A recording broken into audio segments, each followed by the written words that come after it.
Shravan special गर्भसंस्कार. बाळा, आज आपण ऐकणार आहोत महाकालेश्वर ज्योतिर्लिंगाची गोष्ट. हे ज्योतिर्लिंग उज्जैन शहरात आहे आणि त्याला मृत्यूलोकाचा स्वामी म्हणजेच मृत्यूलाही सामर्थ्याने परावृत्त करणारा शिव असं मानलं जातं. खूप पूर्वी उज्जैनमध्ये एक यशस्वी आणि धर्मप्रिय राजा राज्य करत होता. त्या राज्यात एकदा तीव्र आणि दुष्ट राक्षसांचा उपद्रव सुरू झाला. तो लोकांना त्रास देत होता, यज्ञ तपश्चर्या बंद करत होता आणि धार्मिक जीवनाचा नाश करत होता. राजा खूप चिंतेत होता. त्याने आणि ब्राह्मणांनी शिवाची प्रार्थना सुरू केली.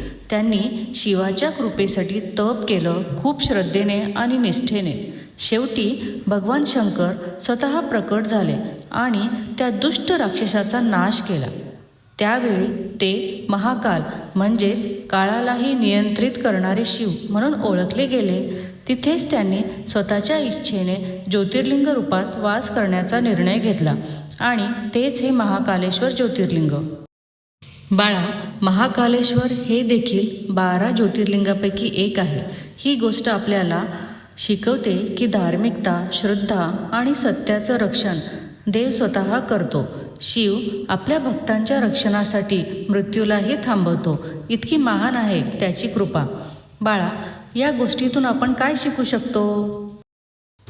धैर्य, श्रद्धा, सत्यावर विश्वास ठेवला की कोणतीही अडचण पार करता येते. आपल्यात देवाचेच तेज आहे, त्यावर विश्वास ठेव.